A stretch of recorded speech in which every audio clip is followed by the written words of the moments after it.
Harry Sheffield has a special meaning to me as the town manager because Harry sat on the search committee that selected me and made the formal recommendation to the Board of Selectmen for my appointment as the town manager. And I think just over the 2-year period that I know him, I know him as well as everybody in this room.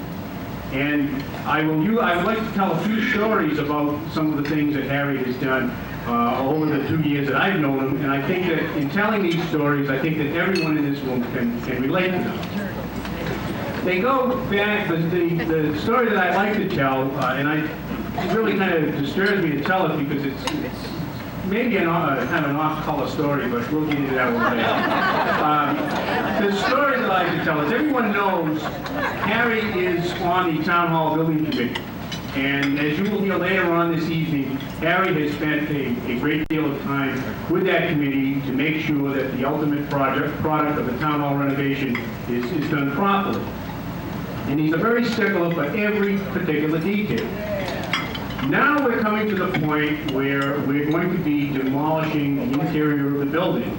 And so there will be little trinkets that will be left over from time to time. And Harry on a number of occasions has gone through the town hall and has looked at these trinkets. About 2 months ago, Harry was walking around with one of the committee members, and he walked up on the second floor and he opened the door. And he said, "I've got to have that," I won't use the word, but it's a water closet. I've got to have it. So he said I think he said to Marcia Saltmarsh, he said, "I'll have to go ask Shad for it." He calls me Shad, I don't know why.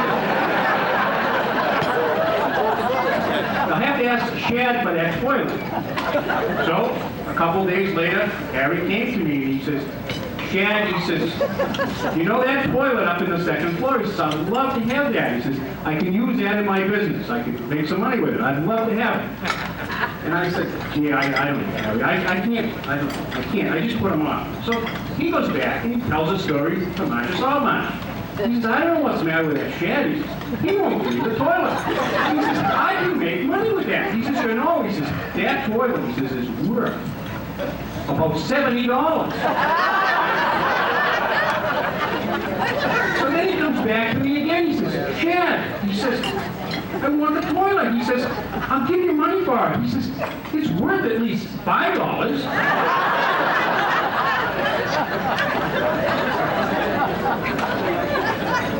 I went to a Rotary Club, and all the distinguished members of Rotary Club were standing there talking to me. Harry walks in. This is a true story. Harry walks in and he says, "Shad, when are you going to give me the toilet?" From what I'm told, he goes up there every day to see if it's still there.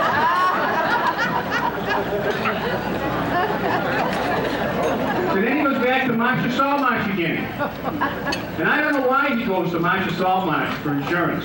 In fact, it's amazing to me why the Chamber of Commerce in Winchester would even honor him.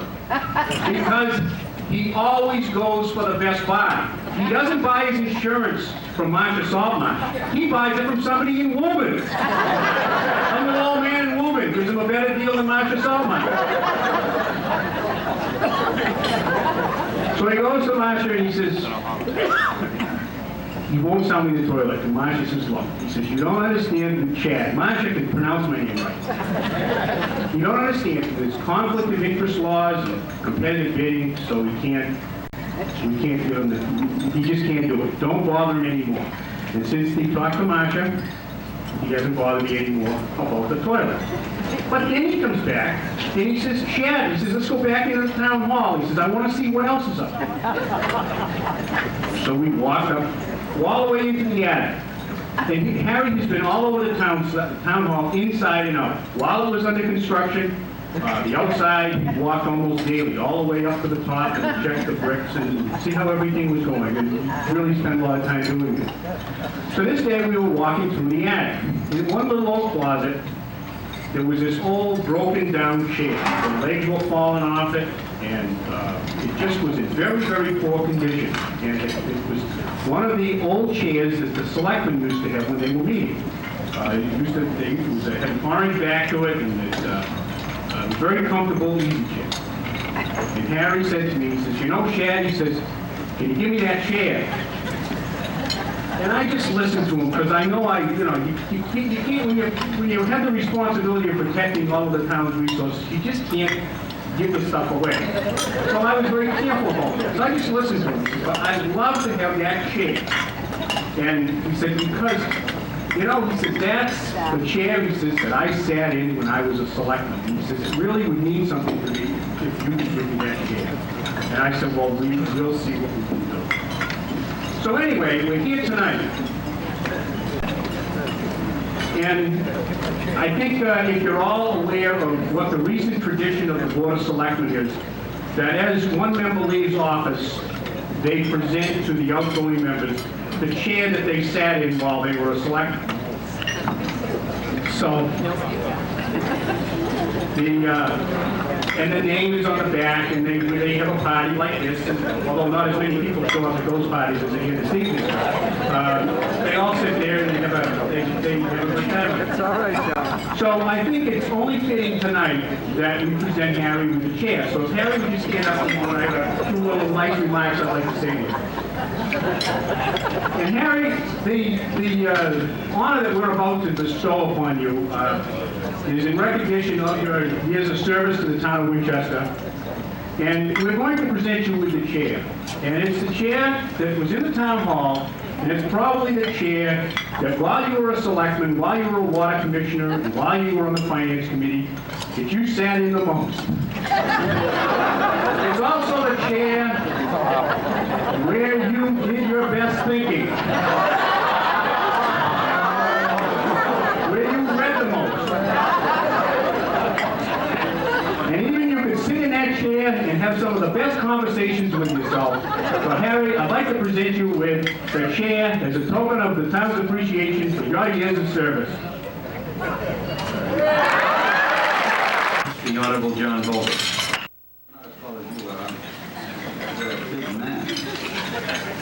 Thank you, John.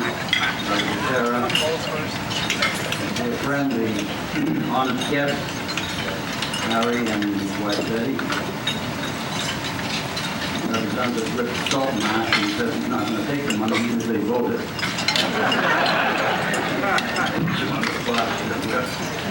Chairman Muccia, town moderator, Shad Mauer, Masha, President of the Chamber, and 1930 President of the Washington Chamber of Commerce, many moons ago, I guess it was. And dear friends of Harry, and many dear friends of mine that I haven't seen for many years, as a matter of fact. First of all, let me say how delighted I am to be here tonight. Harry's a pretty persuasive guy, but he's got a daughter, Alice, who is even more persuasive. I'm out into 3 or 4 nights this week, and she finally convinced me that I could take one more night. And delighted, of course, that I could be here and pay tribute to a man I've known practically from the day after I arrived in Winchester. What was it? 10 years ago, 20 years ago, 40 years ago, almost 50 years ago. I was only, what, 12 years old? Got married young in those days. And just a person that I've admired and respected for all he's done for particularly this great town of Winchester. Some of you probably wonder why John Bolton, when he came back from Italy, didn't come back to Winchester. Well, there's probably one big reason. The big reason is that both my daughter and my son were living on the North Shore, and my grandchildren were living on the North Shore, and I wanted to be near them. I'd been away for 4 years in Washington, 4 years in Italy, and that was one of the biggest reasons that I moved to Nahant when I came back from Italy. The other reason was that I was a damn fool, I suppose you'd say, for selling that little house on Everett Avenue for $122,000. I found... Gentlemen, At this time, we're going to turn to the family of Harry Chapelleau. And first on the agenda there are Harry's two daughters, Alice Perkins and Marilyn Preston. Dad is certainly blessed at the young age of 80 to have so many wonderful friends and family who have gathered here this evening to share in the celebration of this honor which has been bestowed upon him. I'm sure it doesn't surprise you to hear that my sister and I can't think of anyone more deserving of this award than our dad. Some of you have known our father as a hard-working businessman. Some of you have known him as a hard-working, dedicated town official, but only we have known him as Dad. So we thought it might be fun to share some of our humorous recollections of life with Father. As we searched our memories, we became very aware that long before they became popular, Dad was in the forefront of many of today's big issues, such as conservation, fitness, women's lib, and smoking. Although some of it could probably be attributed to his well-known frugality, we know he was a believer in conservation as far back as the early 40s, when his two daughters hit their teen years. Since Dad had installed a beautiful tile shower stall in our home, we thought we should be able to luxuriate in it for 15, 20 minutes at a time. Unfortunately, Dad thought that was much too long. As you can well imagine, his zeal to conserve water was the subject of much vigorous debate in the Chapelleau household. However, he was even more fervent about conserving energy. For every light left on unnecessarily, we paid a 5-cent fine. This is really a true story. Since this was in the days of $1 a week allowances, you can see how this fine could really hurt a gal. Tonight, to make amends for all the times he didn't catch us, we would like to present him with this bag full of nickels.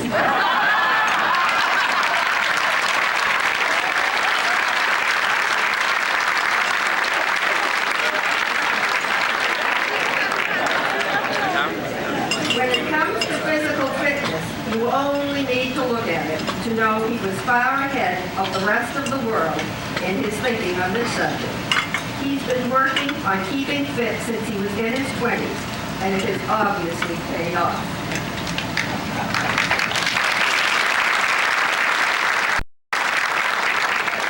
Although he has participated in many sports through the years, his two favorites are golf and skiing. We suspect that skiing is his #1 favorite at this point in time because he has reached the golden age where he is entitled to ski free.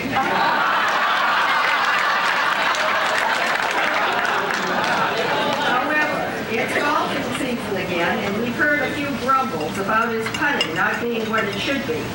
We're hoping this loaded putter we found will help him to recapture his magic touch.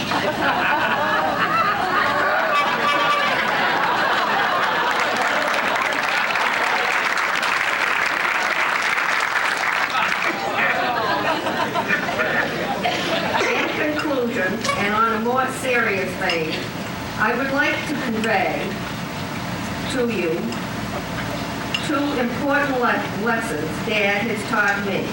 And they are, hard work never hurts anyone, and you get out of life what you put into it. Thank you, Dad, for what you are and what you have been.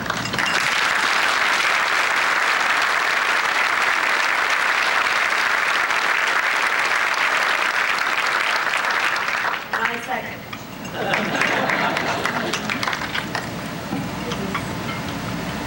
From my viewpoint, we have now come to the best part. To our astonishment, we discovered that Dad was a woman's liver long before anybody had ever heard that term. While most little girls in the decade of the 30s were home playing dolls, Dad was giving us the thrill of our lives by driving us around town in his red plumbing truck and taking us to baseball games. But for absolute proof of his early support for women's lives, we have to take you back to one of the highlights of our youth. The year was 1945, and both my sister and I were lucky enough to be going to the senior prom.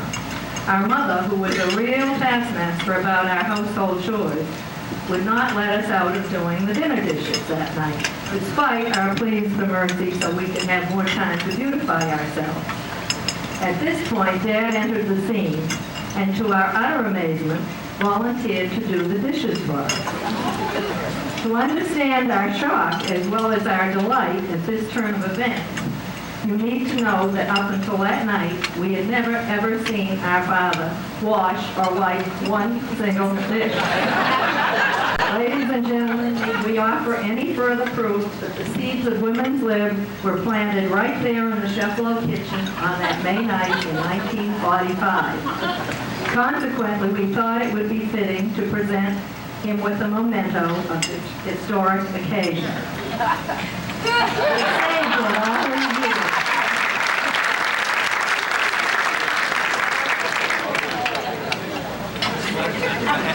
And now we get to the part that I'm sure will be my father's favorite, and this has to do with the burning issue of smoking. As you might suspect, Dad was absolutely, vehemently against smoking. On the other hand, I was a very ardent, dedicated smoker, which of course meant that we carried on a running battle for more years than either of us cares to remember now. However, I'm happy to report that several years ago, I finally saw the light. And tonight, I would like to make my father a happy man by acknowledging in public that he was right all along. Not only is smoking bad for you, it costs a lot, and it's a complete waste of money, as I heard many times. Of course, it took me and the rest of the world a long time to discover what Dad knew long ago, which I guess only goes to prove that Father does know best.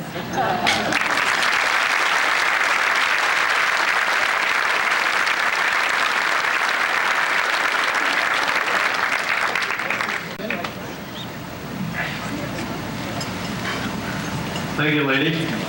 Let me introduce the four Sheffalo grandchildren. First, Shelley Preston. And that's Lauren Preston. Cindy Perkins O'Neill. And speaking to us this evening, the only male in the crowd of grandchildren, Keith Perkins.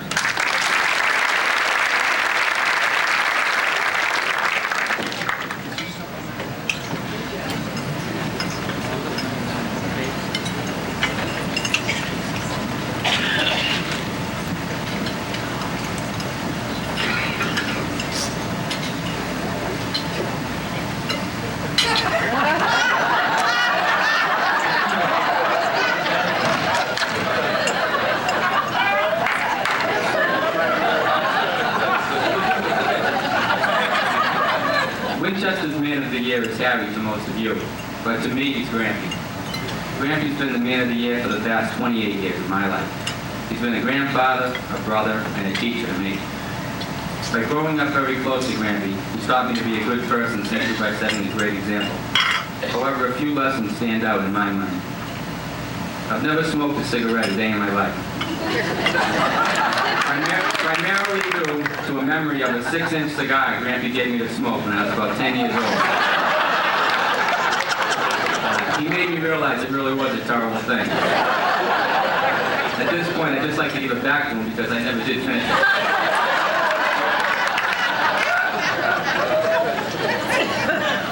I learned to ski through going in ski school, initially against my will, but Grampy showed me I belonged there. When I was about 8 years old, we made an agreement one day that I would follow him down the mountain.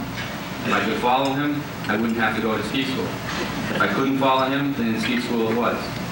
Needless to say, I was in ski school that afternoon. And boy, was he right in putting me there. For the next 2 years, he couldn't get me out. I'm still learning the value of the dollar and the importance of hard work simply by watching Grampy. And I think this hat typifies it probably more than anything. I think probably most of you recognize it through the 40 years he's been working around the houses in the town. It's a good value and it shows hard work.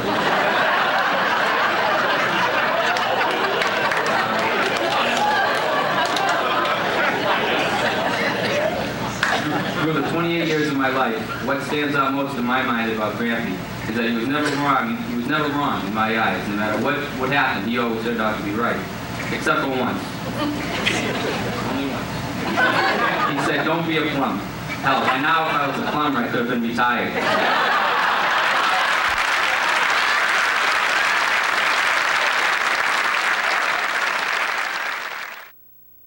Ladies and gentlemen, when you take the job as the MC in one of these things, you meet some very interesting people. And usually you don't meet some of them until the night of the affair. The event. I know you're going to tell some Gary Hart jokes, so I'm very good. But there's a guy who's on the speaking program tonight who is a former professional boxer, I'm advised, former head of the Massachusetts Boxing Commission, a golfing partner of Harry Sheplow. And I've been struggling with how to introduce him. And let me just try this. Ladies and gentlemen, the former American lightweight champion of the United States, the former professional lightweight champion of New England, the former boxing commissioner of Massachusetts, the still boxing commissioner. This is a single, Harry.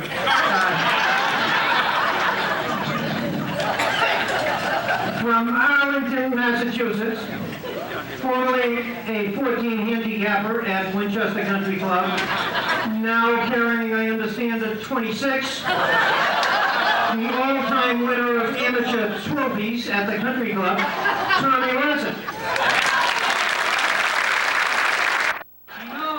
He's always thinking of money. And we at the Winchester Country Club need Harry to take our money down there. Well, ladies and gentlemen, this fella has been really something out of this world. I served on the Board of Selectmen in Arlington for 9 years. Well, I'm a chairman of the board. And I never knew Harry Sheplow to take and do anything wrong. And I tried to emulate him in my service to the town of Arlington, and maybe I did the wrong thing because we left the garbage out, we saved $120,000, and I got my brains knocked out over there for doing it. I hope you don't knock Harry's brains out for doing what he did here, saving all that money. And I want to cut this short because there's a lot of other speakers here, and the nice gentlemen that have come here, John Volpe and Salt Lip Ash. I sometimes put these things, in the right perspective. Right, Lip? Good salt. I really don't want to spend a lot of time talking about that portion of Harry's life that involves Rotary, because he has, as many of you know, received the highest awards from Rotary that Rotary International can bestow upon a member of Rotary. And one of the greatest tributes, really, that we as Rotarians can pay to Harry is to look around the room and see the many Rotarians who are here tonight, who have come to honor their brother Rotarian. There are two. We will act on your membership application later on. But I was 3 years old when Harry came into Rotary in 1946, and don't have real clear memories of him when he first joined. But when I came into Rotary, I was quickly introduced to something that many of you people have heard about called the Rotary Bond. And recently, as you probably know, the Rotary Bond was sold, and that particular portion of Rotary history is now gone. But every Tuesday evening and every Saturday morning, Rotarians who knew the way to the bond would gather and make pickups from residents in the community who were kind enough to donate certain items that they no longer needed. And then there will be an auction. A lot of you people came to those auctions, and you were kind enough to contribute to the Rotary so that the Rotary can carry on the charitable activities. And you remember we used to have this old green truck that had a lift in the back, and Harry frequently would drive that truck to various sites, and we would be assigned dates in which we would have to help with the pickup. And Harry, regardless of whether he was 60 or 70 or 80, he would always take on the largest loads and the heaviest loads, and the younger Rotarians would break their backs trying to keep up with Harry. But the thing that really always mystified me as a young Rotarian starting off those years ago was any time that we went on a pickup with Harry, it was always the very finest pickup and the very largest pickup of the entire month or the entire period. And I could never understand why it was that Harry somehow was able to get these large, complete rooms of furniture from these individuals who were so generous to Winchester Rotary. And I thought maybe it was because Harry possibly had bestowed some favors on these people in the past, maybe in the form of his profession. I really didn't know. But when the Rotary barn was sold, we were cleaning the Rotary barn out, and I came across a letter that was addressed to me back in 1981. And I brought it with me tonight because it really helped me to better understand why it was that Harry was able to do so much in terms of the Rotary barn and the collections. And this letter is dated April 5th of 1981, and I will not give you the name of the person who wrote the letter because it might be embarrassing for them, but the letter goes as follows.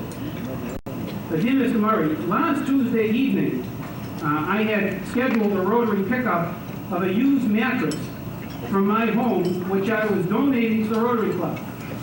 The mattress was almost brand new, only having been used on one or two previous occasions.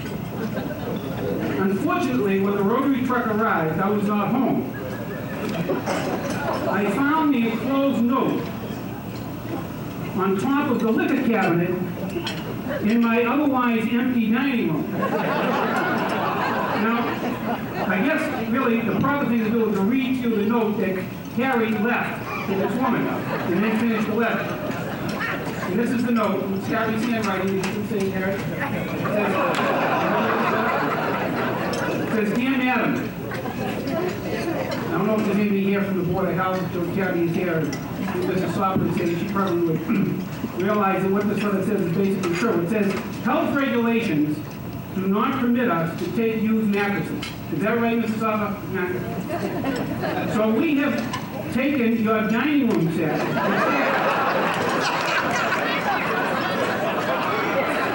I want to say it is very attractive and it should generate a good bid at the annual auction. It says, by the way, your Oriental rug will require cleaning before the auction. Unfortunately, we're unable to take the pad. By the way, the auction is in 2 weeks from tomorrow at the town hall. In the event that you might be interested in bidding on these items, or those of your next door neighbor. Thank you for your generosity, Harry Shuffle. I was thinking about Harry, who I know in several different ways, but being selfish, I was thinking of him in terms of his term as a selectman. So I got out the town books, Harry, and I was reading through the early 50s and reading the selectmen's report. And would you believe in that report, if you care to look it up, we were up to 5,000 cars in Winchester and a parking problem you wouldn't believe. And then, of course, there were problems with Town Hall. It needed its bricks repointed and it needed some painting. And the opinion was really it would last for many, many years with a minimal expenditure. And the big thing that year, is this correct? The big thing that year was the railroad crossing, raising it, right? Big discussion. Well, it was decided we ought to go for raising that railroad crossing. And it went to town meeting, And I'm not going to tangle any further with this story, but I can tell you that according to the town report on this massive expenditure, the vote in the town meeting was 151 in favor, 1 opposed. And I'm not going to go any further.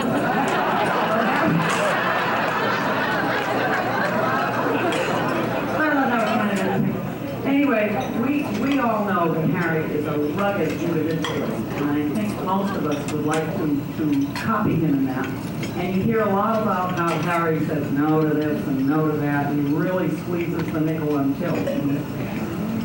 But on the other hand, if any of you, as I did, ever called Harry at his house, and I said, Harry, 2 of my kids have gone off to their apartments with all 3 of my bureaus, and I have rooms upstairs with no bureaus, and I understand Rotary Farm has open hours. You know, you can, there are days you go down and look around. I said, you have anything in the way of a bureau down there? He said, what's the matter with right now? I said, well, is this the day? He said, no, but I'm not doing that. Come in. And there was nothing I could do with him. I met him at Rotary Barn, and I didn't know then that Harry was anything over about 52, and we wrestled a triple dresser out of the 2nd floor of Rotary Barn and into my van. And I won't tell you what he asked for it. I mean, there's a double side to the stinginess. He didn't ask enough, Harry, and I doubled his check, you know, because that was a big dresser and a big check. But anyway, Harry is always a gentleman. And now, being chairman of the board, and I'm so glad you're a women's liberal because I've never had the guts to ask him what he thought of having a liberal broad on the board.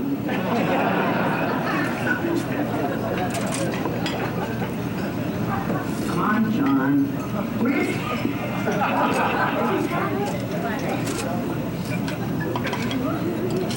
The only one I know who has certificates is software.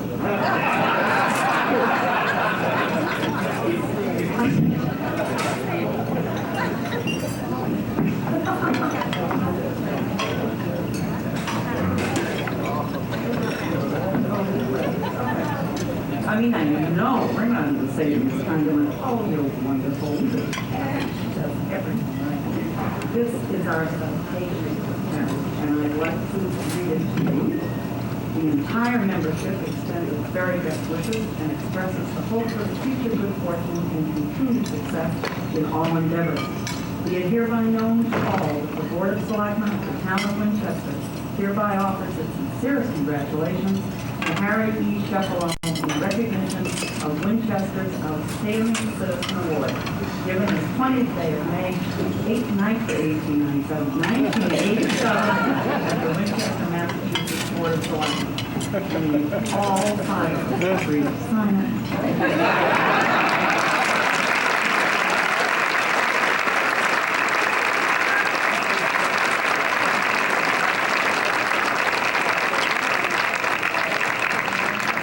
Now, before we end, you know how this evening started, and really, I thought everybody had a very good sense of humor about Shad's presentation. But I'd like to invite you, Harry, to take a look at another throne. If you will stand up and come behind me. Yes, I think it's about time that Harry Sheffield has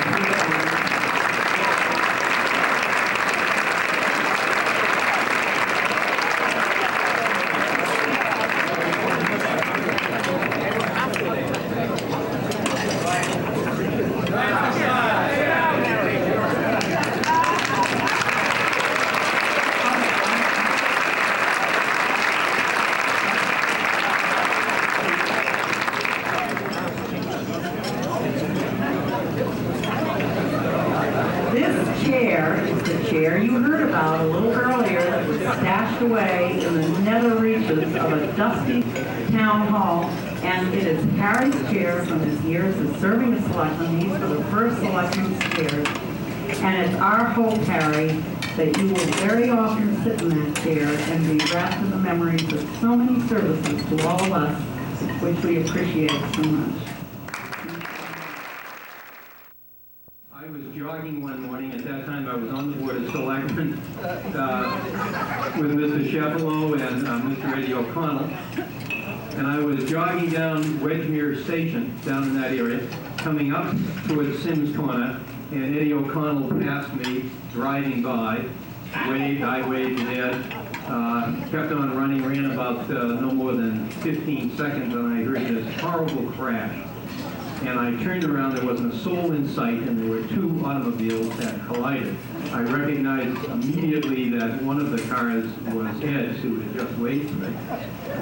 And I rushed over, and the first car that I came to was a giant blue Ford, and sitting in the car, who had hit Mr. O'Connell, was Mr. Shepelo. And here is the majority of the then sitting Board of Selectmen, and Harry looked at me. I'm in running shorts and a t-shirt.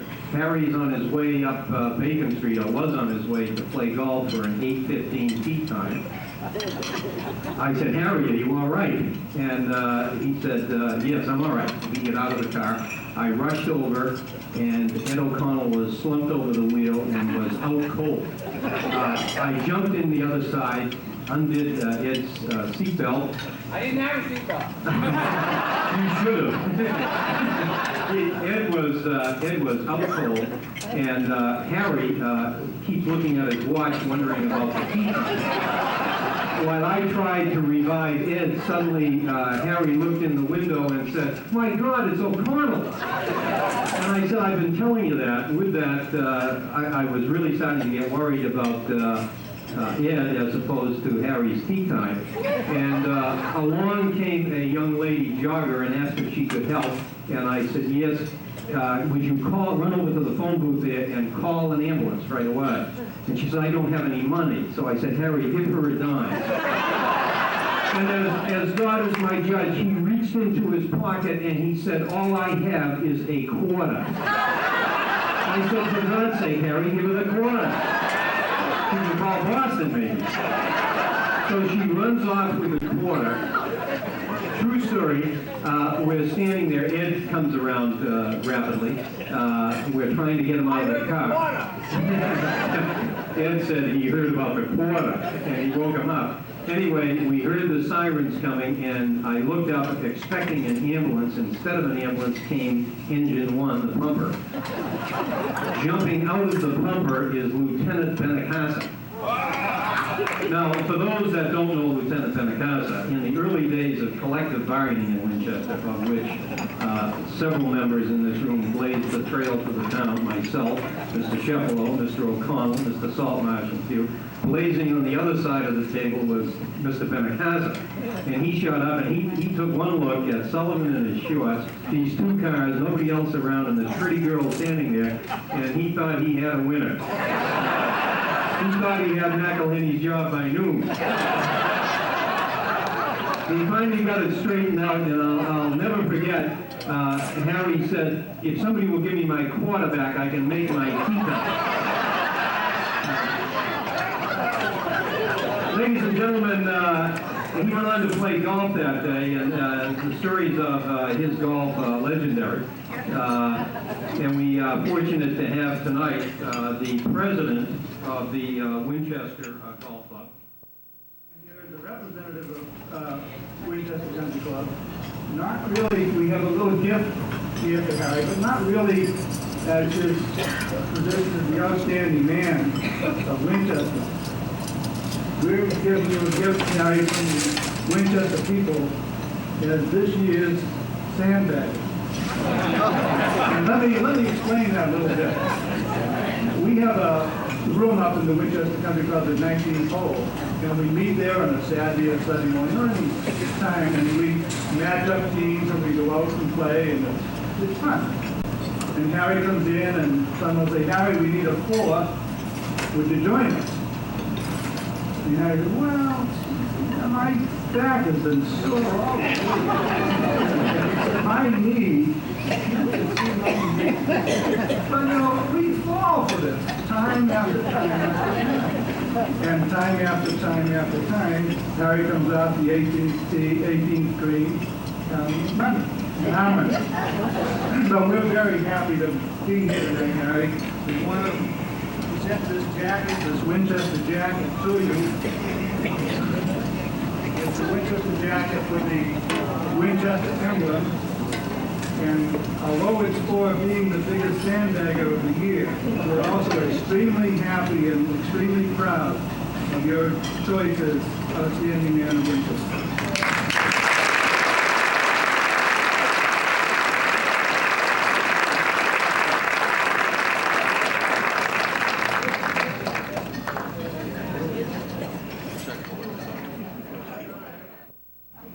That was a great introduction he gave me.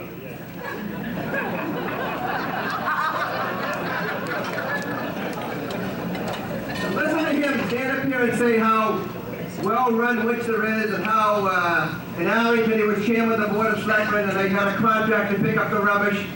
Come on, Tommy. You read the papers many, many years. Everybody in this room, wherever you came from. Where's most of the scandals at? In the rubbish pile.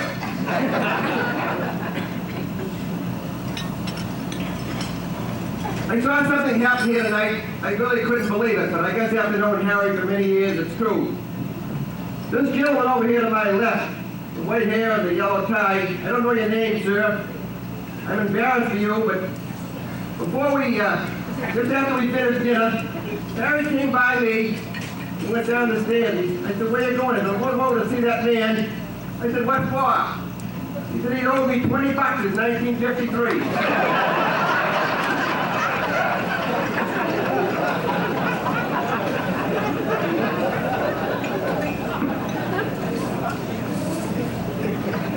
There's another first here tonight. Oh, you hear about Harry and how stingy he is and everything. But there really is a first here tonight. You've got Larry Murray and Murray and Quill, who own half the town. We've got Harry who owns the other half.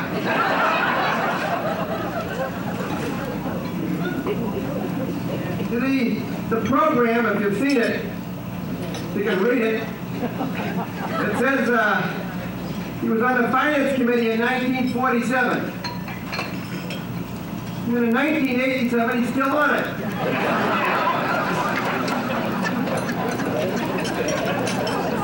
I wonder why, Tommy. No corruption in Winchester. 50 years in the Finance Committee. There was an article in the Star shortly after the president of the Chamber, Masha, announced Harry was going to be the recipient of the Incidentally held at the Country Club. And they had interviewed Harry, and they asked Harry about a number of things, and he said, I never took a political contribution in my life. Well, I don't know what you did in Arlington, Tommy, but they do in Winchester, but very quietly. 50 years of Finance Committee, Tommy.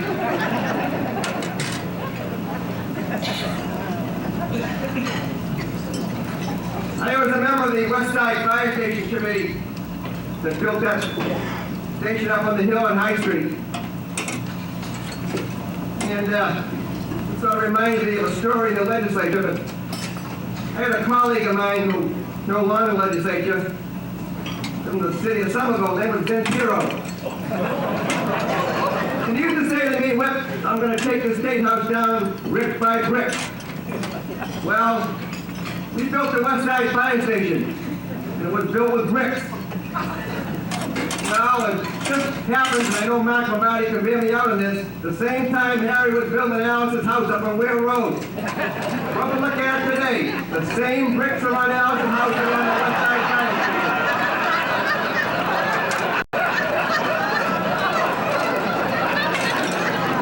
They talk about Beacon Hill, and Arlington, Tommy. I wish they would just do it a little quieter.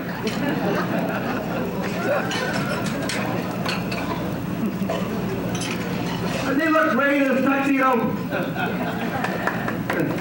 Don't clap. A little bit of a serious note for a minute.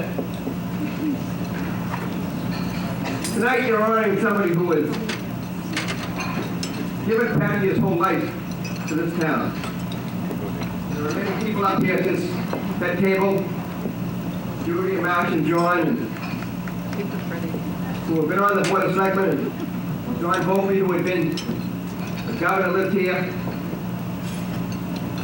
And I think that, particularly those of us who have been associated with the town, with our local government, can appreciate the importance of what Harry Sheplow has done for the town of Winchester for his entire life. I've said this on several occasions, but I think tonight is never a time any more fitting. And to say to you that I have the distinct pleasure of sitting in the legislature representing this town with 159 other representatives.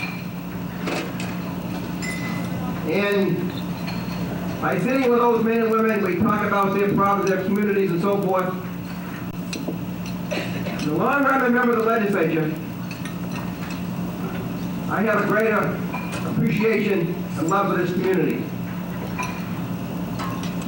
And tonight, that love and appreciation that I have, and everybody who was here, who had the same love and appreciation for Harry Sheplow, is because of a man that we're honoring tonight, who was given so much time and effort and dedication, a thankless task with no pay to make this town what it is.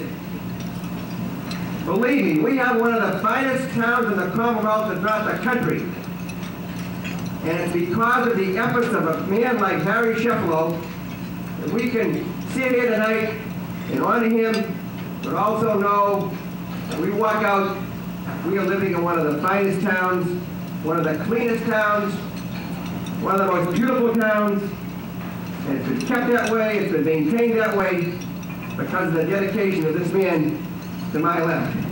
And I'd like to thank him for what he's done for all these years, because if anybody who ever set an example, a real role model for us to follow, it's Harry Sheplow.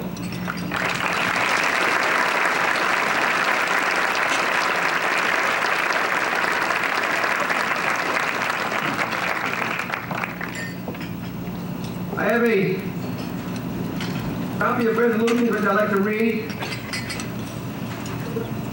Commonwealth of Massachusetts, in the year 1987. Resolution congratulating Harry E. Sheplow, recipient of the Winchester Chamber of Commerce Citizen of the Year Award. Whereas the esteemed Harry E. Sheplow has been named Citizen of the Year by the Winchester Chamber of Commerce, will be honored at a banquet on May 20th of the current year.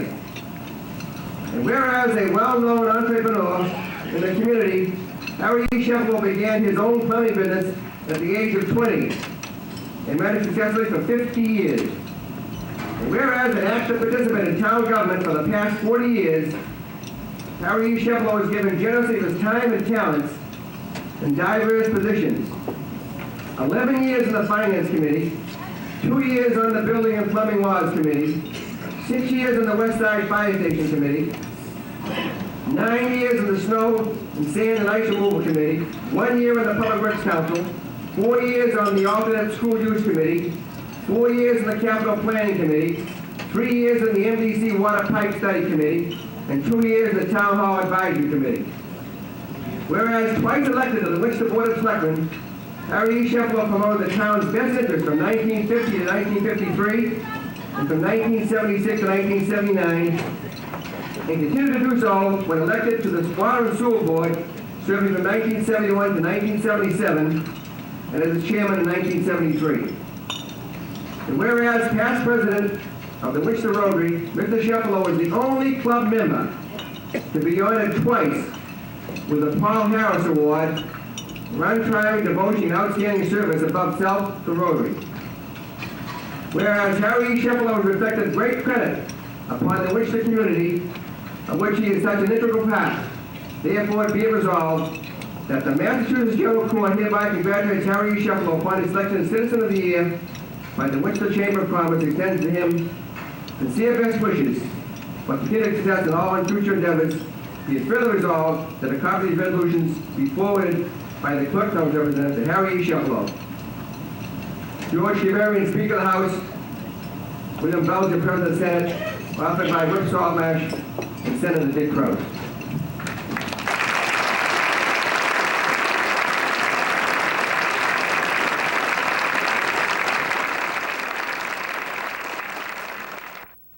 goes as follows. The Commonwealth of Massachusetts, Mike Lester Caucus Governor, to Harry E. Sheplo on receiving the 1987 Citizen of the Year Award from the Winchester Chamber of Commerce, which is deserving recognition by all the citizens of Winchester, Mass. Witness my hand and seal of the Commonwealth, Massachusetts, is 20th day of May, 1987, Mike Lester Caucus Governor.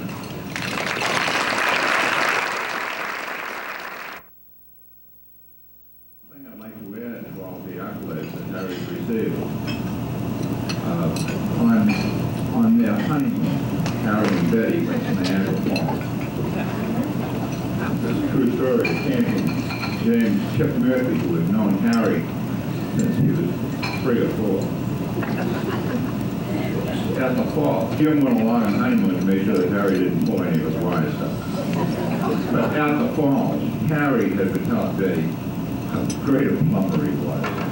And Betty had had her here. And there they are standing on the lower platform looking up at the Horseshoe Falls from the canvas side. Harry nudges her and he says, "I can fix it."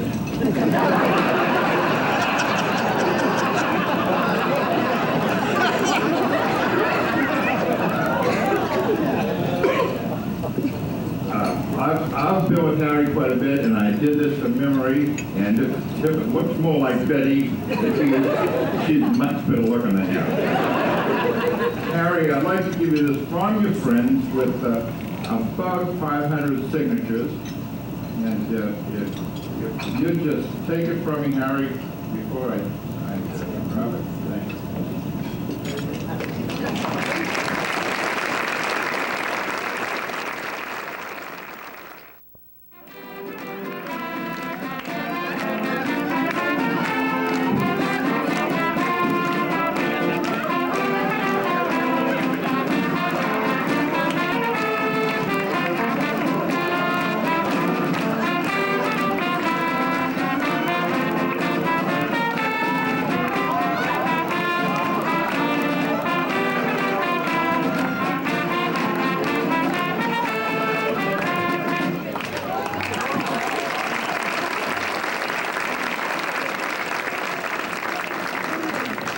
It's 1987, and a whistling we're here to salute a super worker, our man of the year.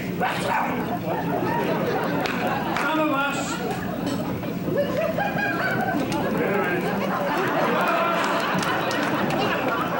one of us is out of sorts. Another is rather shy.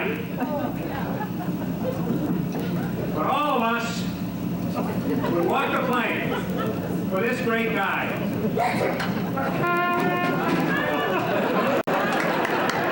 Compared to him, we're mere dwarfs.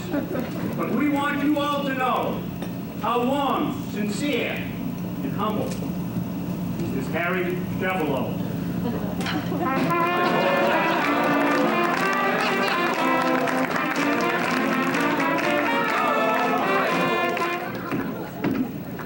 Our stock goes back to Italy, but a native son is he. A high school jock, baseball and sport, but then he learned to ski. So 80 years, as young as I'm happy to report exactly what you always knew, my granddad is quite a sport.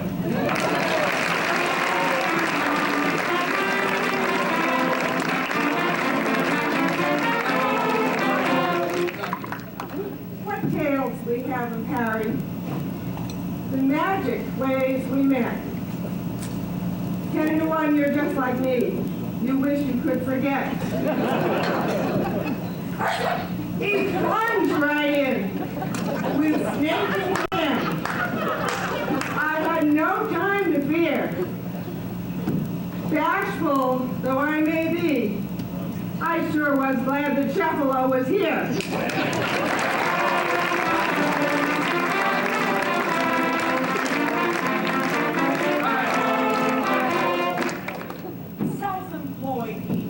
Much more, and volunteered an endless score. Happy, come to Rotarians. Selectman group, giving of self is contagious. See, many follow. His Excellency.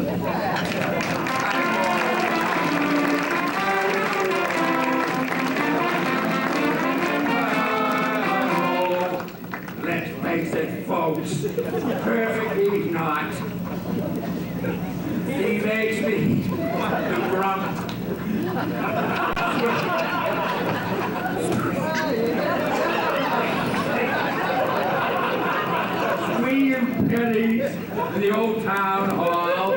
Big spender, not just chump. That old noble clot.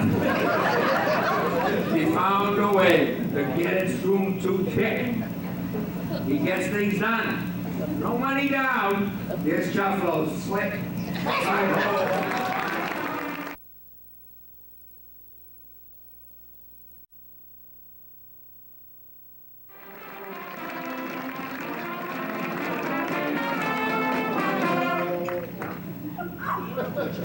So many sticks.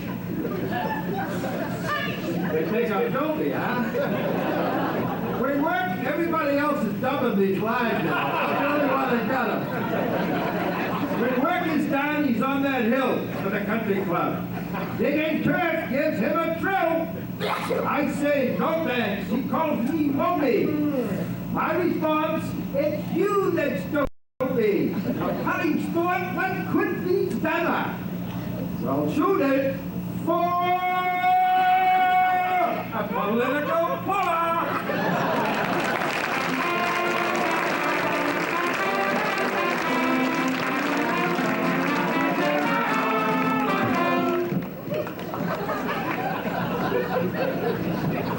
Exhausting.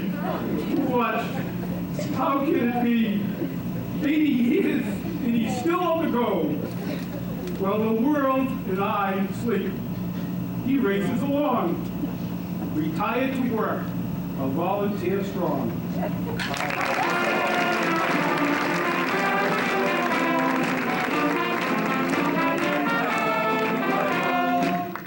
We seven joy sing our praise, although he's not our help.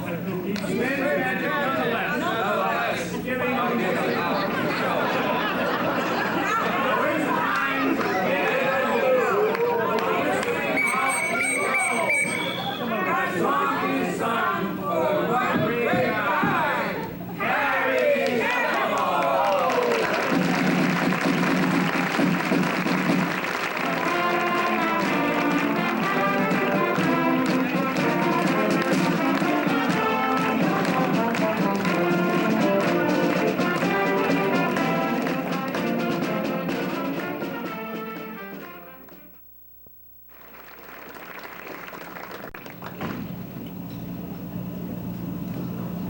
Ladies and gentlemen, we have received a letter also, which I'd like to share with you, and I'm sure, Harry, that you will treasure this always. It's a note, and the return address is the White House. And it says, it's signed by both Nancy and Ronald Reagan, the President and his wife. Congratulations on this joyous occasion. You have our best wishes for your celebration, and we send our hopes for future happiness and reward. Ronald Reagan.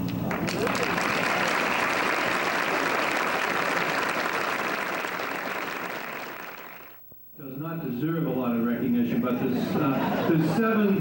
seven young folks who gave up their valuable time to participate with that group, and I understand the rehearsals have been looking at the people that are here and the many people that have spoken and the long history of his involvement here in the town of Winchester. It's hard to not recognize this man, whether it's here or it's when you just see him in the street. I know of no greater honor to introduce a guy than to say this. Ladies and gentlemen, my very good friend, and the very good friend of a lot of people, many of whom are here tonight, Mr. Harry Cheplow. Harry.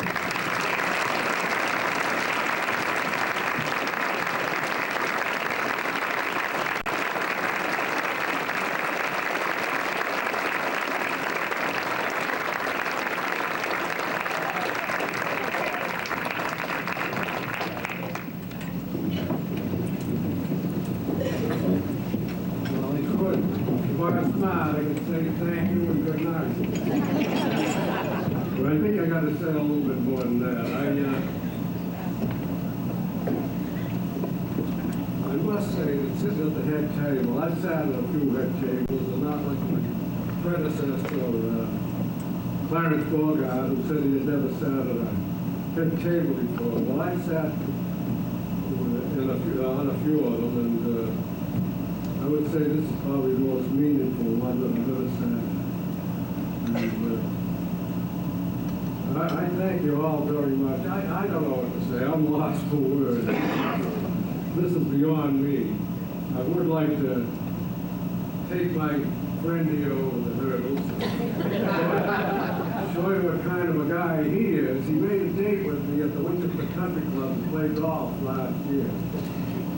And a couple of days before, not a couple of days, but a week before the date was due, he called up and he says, Harry, he said, I'm not going to be able to make that. He said, I'm going out to the Firestone, out to the World Championship golf tournament. Because I got invited in that, so I'm going to drop you like a hot potato. John for you. But John, I would have done the same thing. Get to the Firestone tournament, it's like getting to President Reagan.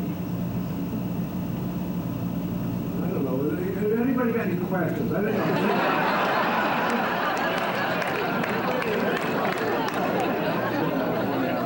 I could go on here and tell you some of my experiences. And, well, for instance, serving in 1950, the difference in the Board of Selectmen in those days and today.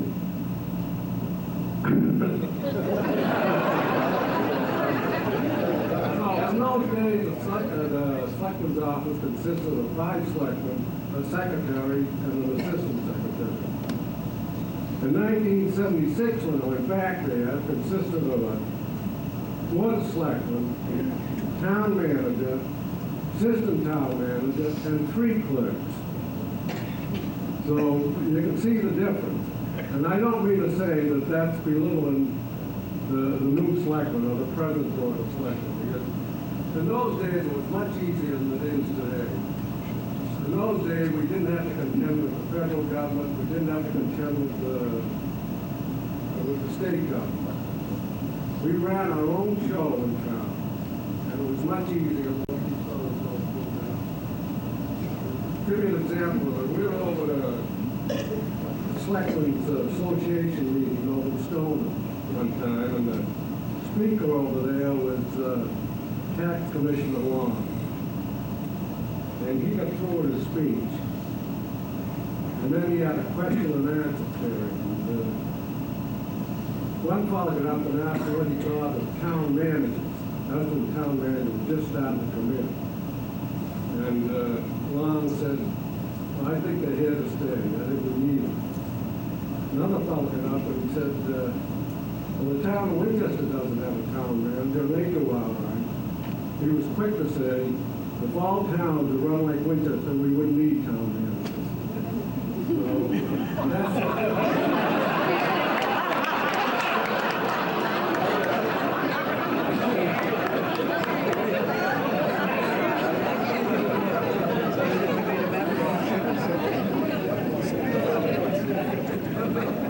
But I do want to thank everybody in the hall. I'm not going to try to sing about anybody because everybody here is a VIP as far as I'm concerned. They're all great. And I thank you very much for coming. Thanks.